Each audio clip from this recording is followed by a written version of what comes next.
Acá me están recordando que sea breve, porque si breve y bueno 2 veces, y es válido. Sobre todo porque además es la segunda presentación que hacemos del libro, con lo cual lo queremos hacernos repetitivos. Por eso también vamos a hablar menos del libro, no mentira, vamos a hablar del libro, pero vamos a tratar de tomar algunas cosas que están pasando hoy en día y relacionarlas con esto que escribí. Bueno, estamos en Villa Olivero, vinimos de visita a presentar el libro. Bueno, y no sé si saben que este libro es el resultado de varios años de trabajo y sobre todo es, digamos, como la culminación de un montón de cosas que nosotros venimos publicando en una revista que los invitamos a leer. Más fuerte por el ambiente. Me dicen que hable más fuerte por el ambiente, ok. Me van a acercar mejor. ¿Qué les parece? Bueno, es la culminación de un trabajo que nosotros hacemos cotidianamente a través de una revista, que es 1917. Y que es una herramienta con la que buscamos interpelar a los trabajadores y darle un lugar, una voz a la militancia de izquierda, a la militancia socialista. Así que un poco en el libro exponemos un montón de cosas que nosotros ya veníamos publicando ahí. Y el origen del libro tiene que ver con las grandes luchas políticas que cruzaron el país en los últimos años, ¿no? Eso es lo más importante. Y por eso hoy vamos a hablar menos del libro y más de lo que el libro nos puede decir o nos puede ayudar para comprender la actualidad. Nosotros presentamos el libro hace una semana y lo editamos hace 2, 3, y ya hay novedades de todo tipo, porque como hubo elecciones, el resultado fue, no sé si decir catastrófico, pero bueno, para el gobierno fue catastrófico. Y bueno, nos gustaría, por ejemplo, ligar un poco el análisis de lo que pasó en las últimas semanas con el contenido del libro. Entonces, por ejemplo, bueno, ustedes saben que yo soy docente, y uno de los cambios que hubo en las últimas semanas fue el del ministro de Educación. Digo uno de los cambios porque en realidad cambiaron varios ministros, hubo ahí un pequeño golpe palaciego de la vicepresidenta que, denunciando un ajuste de su propio gobierno, metió un gabinete aún más ajustador, aún más represor, y que va de lleno a sostener al mismo ministro que algunos kirchneristas andaban diciendo con jocosos mensajes de WhatsApp que eran los representantes de ajuste. En realidad, Mansur viene a sostener el plan de Guzmán, Aníbal Fernández viene claramente a sostener el plan de Guzmán, y el cambio en educación, que llamó menos la atención, viene también a sostener el plan de arreglo con el FMI de Guzmán. Y sobre todo una orientación aún más privatista, si la puede haber, que la del denostado Trota. Porque los docentes, en el momento en que dijeron, bueno, se va Trota, y al fin se va Trota, este tipo hijo de puta, que estuvo desde el día 1 con la presencialidad, bueno, viene uno que es peor, porque ya dijo a las claras que su principal objetivo era la vuelta plena a la presencialidad, cuando sabemos que las escuelas no están en condiciones, pero no están en condiciones de presencialidad cuando no hay una pandemia, bueno, menos la van a estar ahora, con lo cual el nuevo ministro está creando las condiciones para un estallido de la variable delta. Hoy leí el diario, por ejemplo, y ahora no me acuerdo qué diario, creo que fue en Clarín, había una nota diciendo básicamente, bueno, está escondiendo el gobierno el avance de la variable delta, que hace poco parecía, digamos, que no quedaba otra, que iba a venir. Bueno, ahora no lo podemos decir y no queremos hacer futurología, pero es lo que ha pasado en todo el mundo. Incluso en países con muchísima más vacunación y con un avance mucho mayor de la vacunación. Es el caso, por ejemplo, de Israel, que había celebrado el fin de la pandemia, bueno, volvió a cerrar todo, a pesar de tener el rango de vacunación más alto de todo el mundo. Bueno, ¿y qué viene a hacer además de abrir las escuelas este tipo? Bueno, una de las cosas que dijo es que su preocupación no solamente abrir las escuelas, sino sobre todo abrir las universidades. ¿Por qué? Porque a diferencia de la escuela pública, que que es un contenedor de pibes. Bueno, ellos lo piensan así, yo no lo pienso de esa manera, pero es un contenedor de pibes para que los padres vayan a laburar. En cambio, la universidad es un gran negocio de por sí. En la universidad se venden posgrados, por ejemplo. Ya han anunciado la vuelta en muchas universidades y se viene en todo el país, porque si no, no los pueden vender. Y es un mercado internacional del posgrado que se vende en dólares, muchos dólares. ¿Y qué corro tiene que ver esto con el libro que nosotros publicamos? Bueno, así como nos interesa ubicar la situación argentina en un contexto mundial, por ejemplo, la apertura de la economía y de la educación, a pesar de la continuidad del coronavirus, es una constante mundial, y los intentos del capital por valorizarse a toda costa, a pesar de los millones de vidas que se ha llevado esta enfermedad, no es una excepción para la Argentina. Tampoco es el ingreso de la educación al mercado, que está sobre todo patente desde el Pacto de Bolonia, y al que Argentina se ha adecuado especialmente durante los gobiernos kirchneristas, y especialmente con este Praxis, que hasta ahora estaba como más en las sombras en el mercado de la educación universitaria. Y esto tiene también que ver con la reforma laboral, que en la universidad los docentes ya lo ven en los hechos, ¿no? Pero, ¿cuál es otro de los grandes planes del gobierno nacional? Con Moroni, otro de los ministros que no se fue. Bueno, la reforma laboral. Ellos dicen que el que quiere hacer la reforma laboral es Macri. Sí, seguro, Macri también.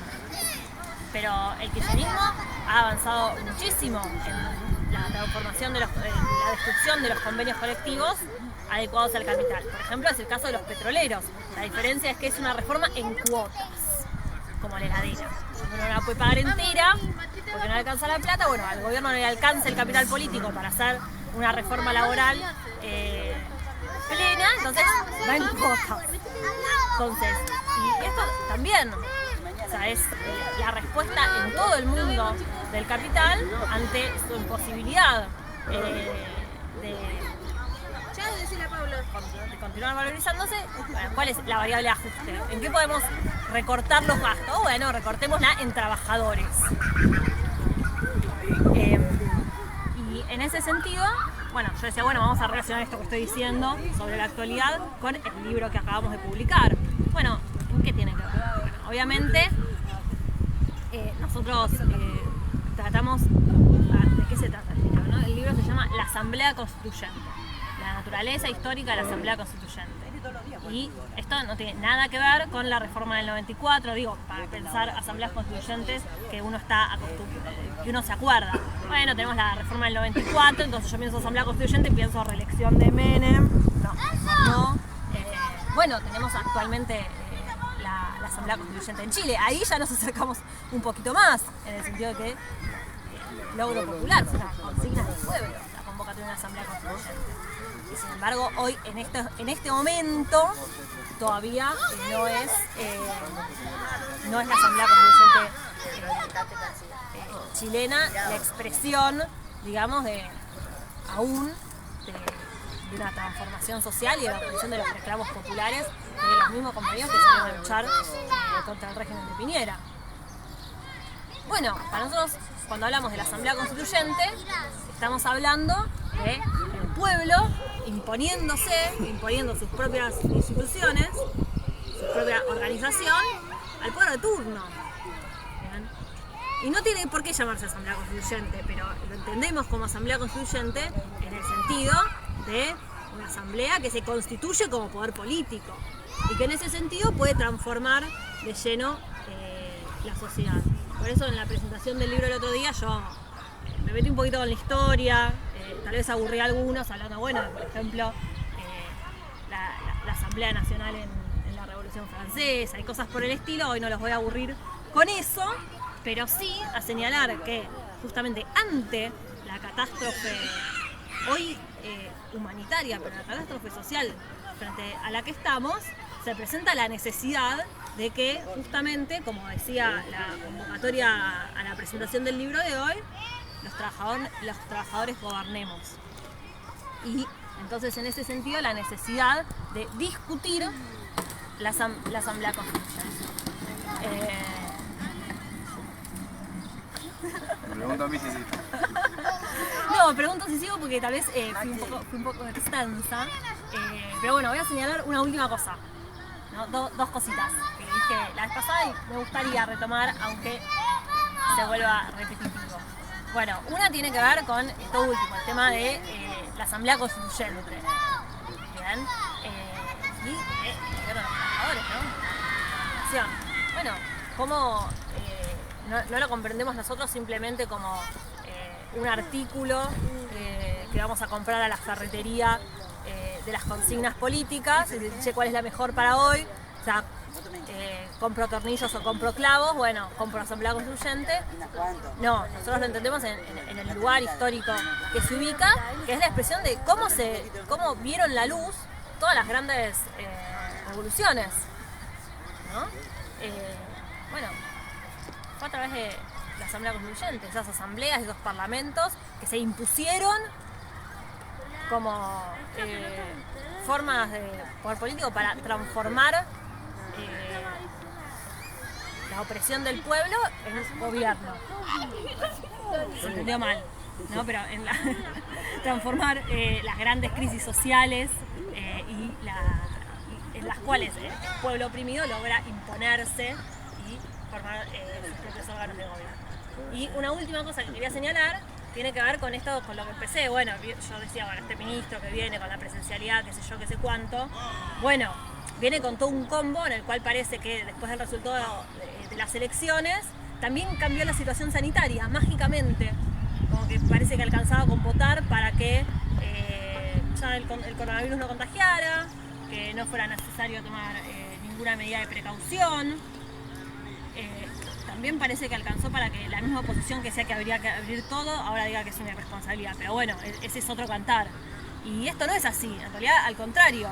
Frente al resultado electoral, así como decimos, el gobierno se prepara para sostener con todo lo que tiene a Guzmán, bueno, se prepara también para generar las condiciones, digamos, para que, bueno, así como las condiciones políticas, para que el empresariado se banque al gobierno mientras lleva adelante el acuerdo con el FMI, también brindarle todas las condiciones que venía exigiendo para que la crisis, como dice una vieja consigna, ¿no? La crisis la pagamos los trabajadores y sobre nuestras espaldas y posiblemente nuestras vidas, estas condiciones de paz media, se cargue la posibilidad de una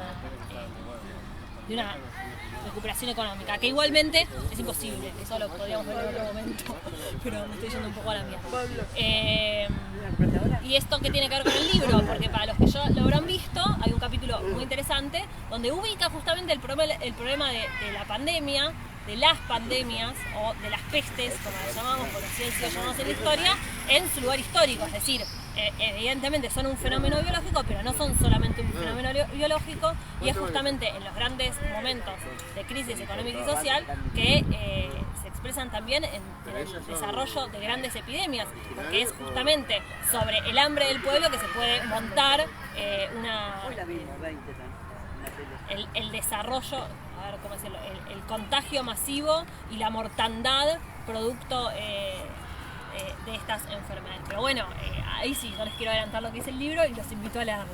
Y bueno, me parece que se hizo un poco largo de mi parte, así que los quiero dejar con Maxi y con Mario, que van a continuar. Gracias. Bueno, hay que seguir usando el barbijo, por más que la ministra diga que no. Quizás fue una cuestión política, pero sobre todo porque si la pandemia existe, la pandemia existió y hay un gobierno que es responsable de 120.000 muertes y que va a tener que pagar las consecuencias. Y que va a tener que pagar las consecuencias políticas y que se ha manifestado en la urna. Es decir, que si pasó algo hace una semana y media, fue que la gente le dio la espalda a una orientación política. una organización política traidora, sobre todo, porque se colgó en el año 2019 de los movimientos revolucionarios que crecían en todo el mundo, mientras en Argentina ellos decían que iban a expulsar a Macri. En Chile las masas se movilizaban masivamente para decir que iban a echar a Piñera y convocar una asamblea constituyente. Entonces ellos que decían que iban a echar a Macri, 4 meses después armaron un gabinete con Larreta, armaron un gobierno de coalición. Es el mismo gobierno que se llevó puesto las jubilaciones, es el mismo gobierno que desbarató la salud pública de Argentina y que ahora prepara un gabinete porque si no va a una transformación general de todas las relaciones laborales de la Argentina, entonces no va a tener acuerdo con el FMI, entonces no va a tener sostén de donde agarrarse, y la rebelión popular que se va a desatar en Argentina va a terminar siendo una revolución socialista. Y esa es la base del libro. Esa es la base que tenemos que salir a explicar todos los trabajadores del país. Y si nosotros, sabiendo que no tenemos que nos sostenga, no tenemos ningún partido que nos apañe, no tenemos ningún sindicato, porque nuestros sindicatos están completamente corrompidos por la burocracia sindical, igual salimos a la plaza, igual estamos acá en una esquina de Berazategui y vamos a recorrer todas las plazas de la Argentina, porque tenemos... Ahí volvió. Se cortó la filmación. Había poca señal. Que existe... Bueno, ya está, no importa, no quiero hablar. No, dale, sí.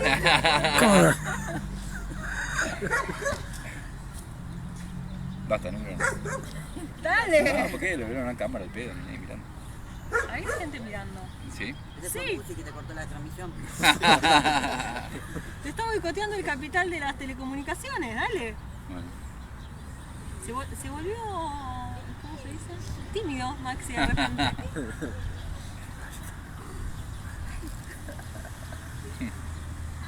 Bueno, perdón. Es decir, hay momentos y momentos. Decías que íbamos a ir a las plazas. Y acá estamos. Digamos, tenemos que salir. Y sí, yo quería utilizar esta charla, y sobre todo la filmación, porque si hay algo que me interesa en este momento, es sobre todo hablarle a los militantes de izquierda. ¿Por qué? ¿Porque son algo distinto y porque son algo destacado? No, es decir, son personas más. Muchas veces el militante de izquierda se cree superior al resto de los trabajadores, se cree superior al resto de la población, y eso es un error cardinal. Es decir, que el militante no parta de la humildad absoluta y de comprender que su palabra vale lo mismo que la palabra de cualquier persona, de cualquier trabajador del país, de cualquier desocupado, de cualquier obrero, entonces nos está llevando a una situación de aislamiento absoluto. Y en particular, si hay que hablarle a una agrupación, hay que hablarle a un partido, es a los militantes de la tendencia del Partido Obrero, que tienen que romper con una modalidad de hacer política. ¿Cuál es la modalidad de hacer política? La de seguir atrás de los dirigentes. Entonces, que los dirigentes tengan posiciones políticas correctas, que tengamos que acompañar su posicionamiento, no quiere decir que lo que necesita la Argentina en este momento es la mayor creatividad individual absoluta de cada uno de los militantes para escribir sus libros, para sentar sus posiciones, para ponerse a discutir en los sindicatos y recuperarlo. Es decir, si la tendencia del Partido Obrero, que yo la nombro, porque todo el mundo tiene que saber que es el partido al que hay que sumarse si nosotros queremos hacer la revolución, no hay otro partido al que haya que ir, pero si los militantes de la tendencia del Partido Obrero siguen con esa orientación, chupamedia de Altamira, chupamedia de los dirigentes, entonces vamos al fracaso, compañero. Y expulsadora de militantes. No, es que hay que romperlo. Entonces nosotros decimos las cosas como corresponde que se digan. Ahora, ¿por qué? Bueno, porque estamos en una transformación general de todas las relaciones del mundo. Es decir, ¿qué significa si no la campaña desmesurada que se largó hoy contra el gobierno de China por haber suspendido los bitcoins, por haber suspendido las criptomonedas? Bueno, es muy simple. Es el gobierno de Estados Unidos y todos los capitalistas que se llenaron los bolsillos fabricando y contaminándonos con carbono para emular una moneda virtual, ellos quieren ahora ser los dueños de todas las transacciones financieras del país y del mundo, por supuesto, y entonces no pueden permitir, bajo ningún concepto, que haya países que peleen por esas transacciones. Es decir que la abolición y el intento de suspender las criptomonedas hay que entenderlo, hay que reivindicarlo en China, pero teniendo el cuidado que corresponde, que es que nosotros no somos defensores del atraso virtual. Es decir, nosotros no vamos a defender la existencia del papel por el simple papel. No, sino que defendemos la virtualidad, defendemos que haya monedas virtuales, pero decimos que esa moneda virtual tiene que estar dirigida por un banco que tiene que ser ocupado por los trabajadores y que tiene que ser planificado económicamente su distribución.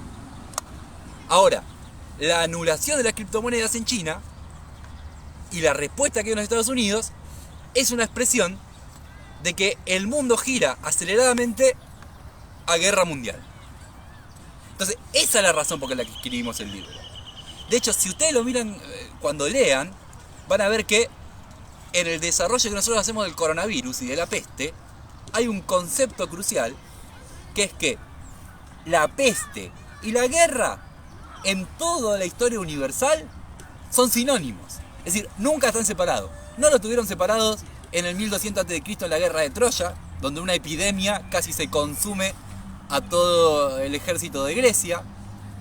No lo fue en la Edad Media, cuando como consecuencia de la peste los campesinos en toda Europa se levantaron y dijeron no podemos vivir más, y entonces fueron a la guerra y expulsaron a los señores. No lo fue en la Guerra Mundial, donde murieron además de 20 millones de personas acribilladas por los imperios, otras 50 millones de personas muertas por la peste, muertas por la gripe, y no lo va a hacer el coronavirus, cuya expresión ha sido la debacle social a la que nos ha llevado el capital, a la que nos ha llevado el imperialismo, y que la misma peste lo que anuncia es la llegada de guerras a lo largo de todo el mundo. Ahora, ¿significa esto que tenemos que salir a tomar fusiles? Por supuesto que no, no es el planteo.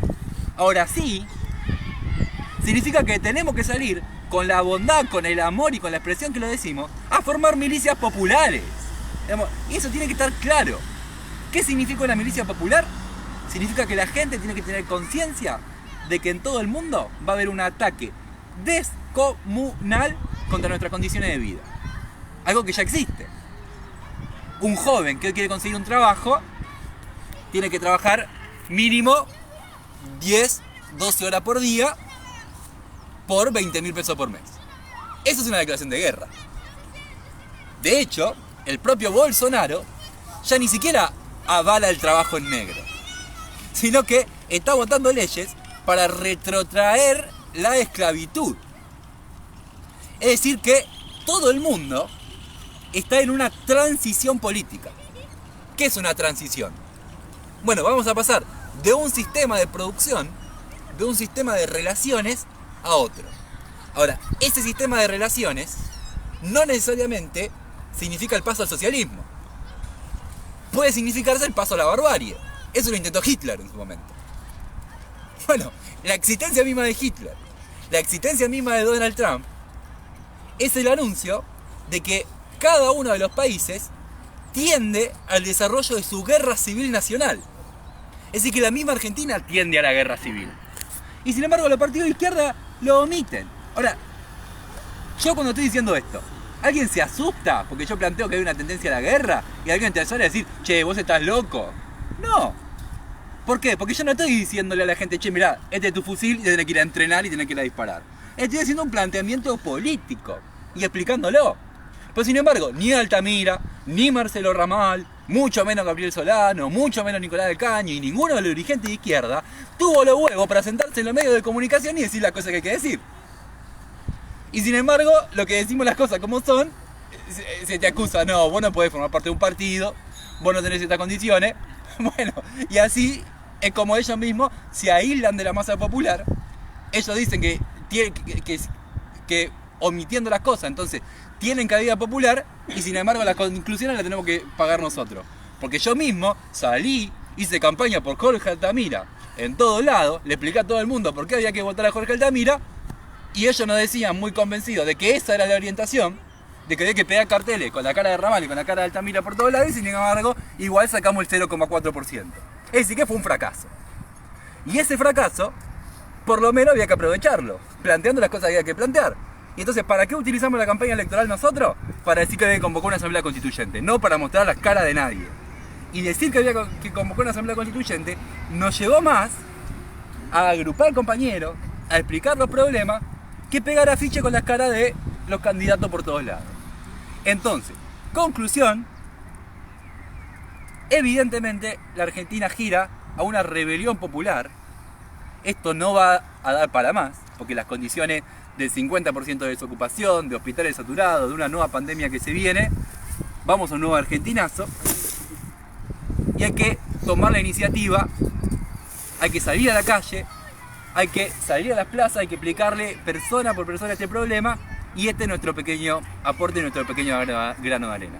Y ahora lo vamos a terminar, como corresponde, con un poquito más de arte, con Mario, que nos va a tocar una canción de Los Redondos, para que todos la puedan disfrutar. Y después va a haber preguntas. Che, teníamos la duda de qué toca. El libro.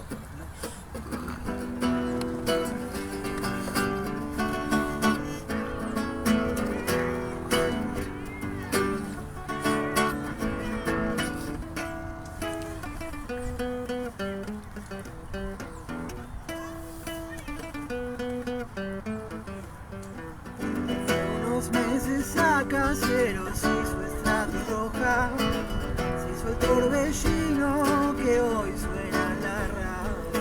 La ceniza no caía desde su cigarro y estaban sus ojos desarmándose.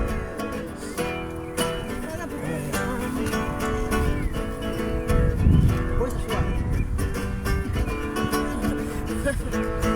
alquiló una rana rubia, tibia y haragana. Se moría de ganas de matarla. Al final, se estaba él desarmándose.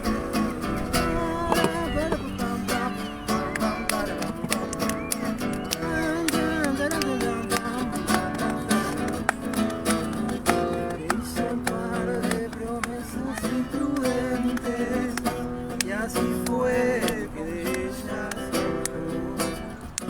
las minitas aman los payasos y la pasta de cambio.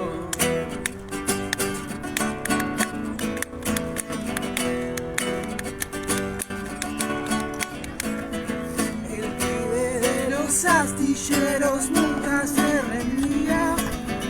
Un palacete por un par de días. Se apiñaba, contaba los containers. El maldito amor que tanto miedo da.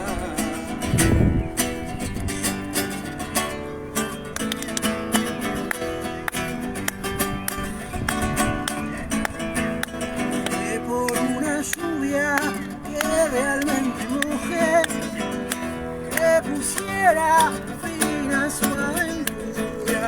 Un final feliz para mis pollos. Allí estaba él desarmándose.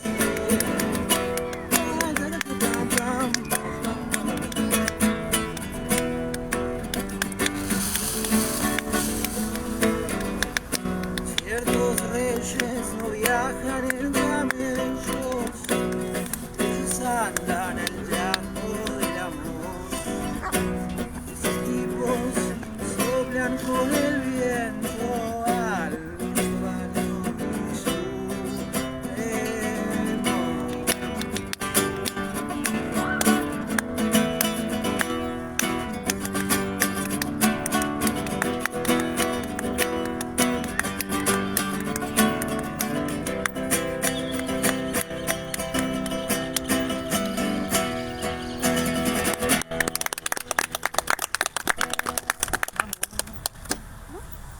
Bueno, me dicen que muestre el libro, que no lo hicimos hasta ahora, y yo le quería el espacio al compañero, ¿cómo te llamas? Salvador. A Salvador, que nos quería hacer algunas preguntas, o quería hacer algunos comentarios, no sé. Sí, algunas cosas. Fuerte, porque si no, no va a salir. ¡Oh! No. Si se quiere hacer una nueva constitución, o sea, una asamblea constituyente, es crear un nuevo orden de alguna manera. Yo creo que una de las maneras de proponer un nuevo orden es hacer un manifiesto. ¿No? ¿Por dónde creemos que debe ir la sociedad? ¿Cuál es la sociedad que soñamos? ¿Cómo se van a manejar lo que se tiene que producir para que podamos vivir adecuadamente, el bien vivir, como diría los originarios? ¿De qué manera vamos a producir eso? Y algunas cosas que deberíamos pensar, instalar, que si el mundo hoy en día está en crisis, el mundo es un sistema, y quienes lo ponemos en crisis somos los seres humanos. ¿Qué es lo que tenemos que cambiar en nuestra especie para que el mundo se pueda equilibrar, o más que equilibrar sería estabilizar? Un equilibrio de alguna manera parece una cosa que no se mueve. En cambio, la estabilización es un sistema donde puede hacer frente a los distintos perturbaciones del ambiente. Yo creería que necesitamos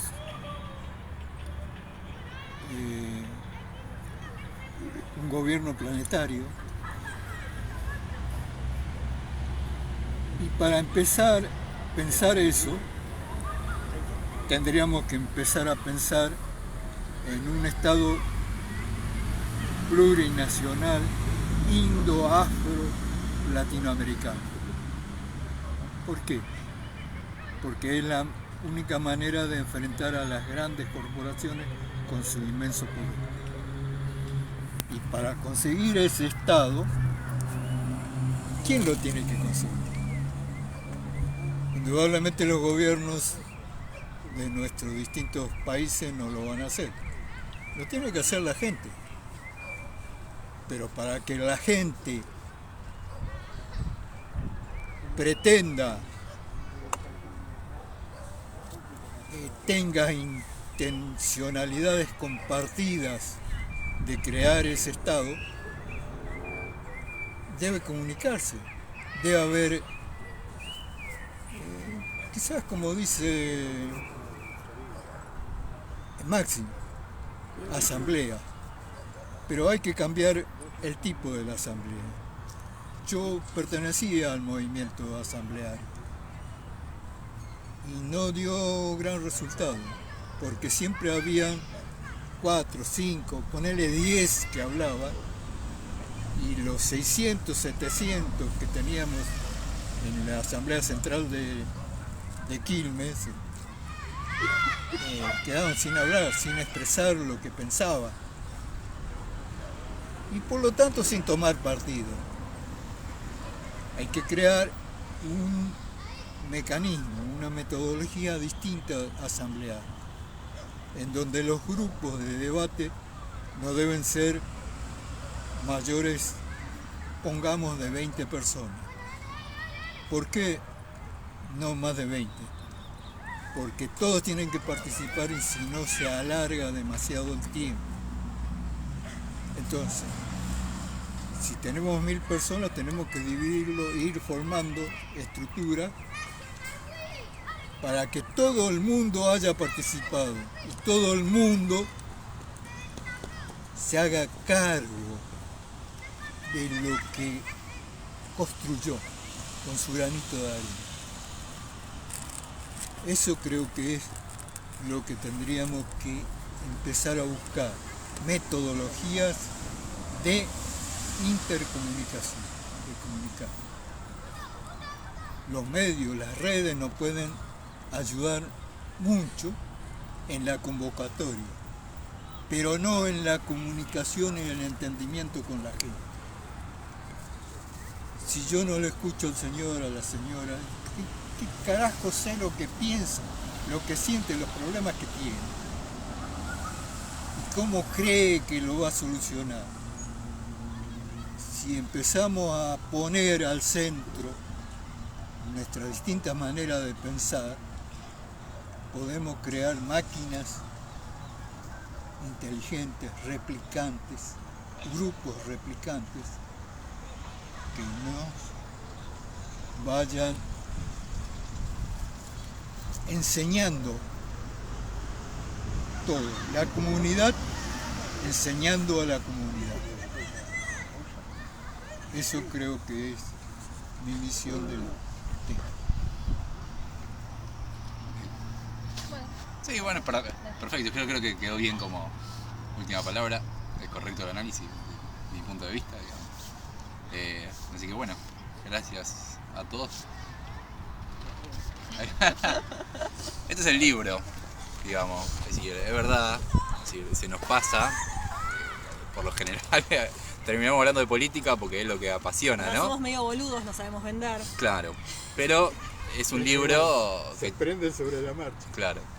No, es un libro que tiene muchísimo trabajo, es decir, no nació de un día para otro, son 4 años de investigaciones, son 4 años de leer con mucha precisión, de indagar, de discutir, de contrastar posiciones y bueno, es decir, el libro está en internet, se lo puede descargar gratis, cualquiera que lo puede leer, pero le puede pegar una ojeada.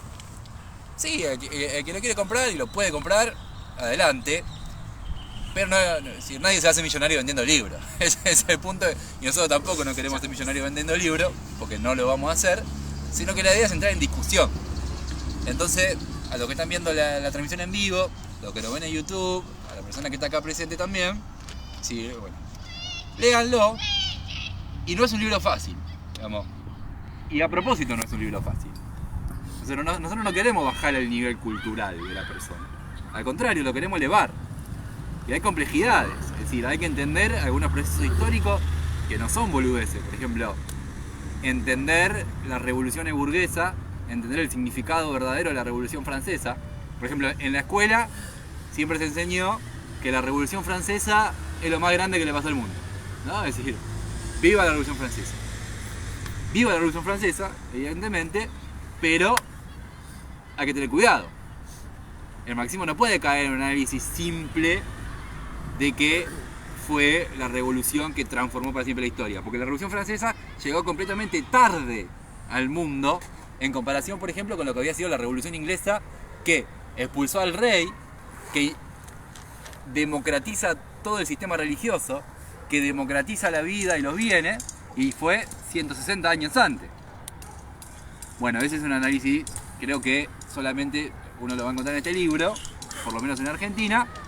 Lo mismo el estudio de toda la historia argentina y el desarrollo de los dobles poderes, el significado de la Revolución de Mayo, el significado del kirchnerismo, es decir, estudiado a fondo como fuerza política que nace de los intestinos de la burguesía argentina, que nace del riñón del menemismo. Bueno, esto es un trabajo que hay que hacerlo. Nos metimos también en Estados Unidos. Bueno, es un libro, yo pienso que aporta al debate y sobre todo a mí me importaba algo que es difícil hacer, que hoy nos criticaron y yo tomo la crítica con mucho gusto, que es la dificultad que tenemos los socialistas para explicar nuestro planteo. Es decir, no estamos en una etapa donde nosotros decimos socialismo y la gente dice, ah, sí, esa es la idea que me gusta a mí. No, ni siquiera la gente no sabe lo que es el socialismo. Entonces, si nosotros hacemos libros, todos rojos, con la cara de Carlos Marx, diciendo viva la dictadura del proletariado, como está haciendo la gran mayoría de los marxistas, y bueno, nos vamos al fracaso. Si nosotros tenemos que buscar otra forma. Entonces nosotros nos metimos en temas distintos. Fuimos a buscar la Ilíada, fuimos a buscar la Eneida, ¿sí? Fuimos a buscar la historia que constituyó, ¿no? Nuestra historia, nuestros genes. Y desde ese punto de vista pienso que es un libro que puede ser novedoso y que a la gente le puede gustar. Así que léanlo, La naturaleza histórica de la Asamblea Constituyente. Se descarga en 1917.com.ar. Se compra también por Mercado Libre o nos escriben para comprarlo. Bueno. ¿Alguien quiere hacer una pregunta? ¿Decir algo? Gracias.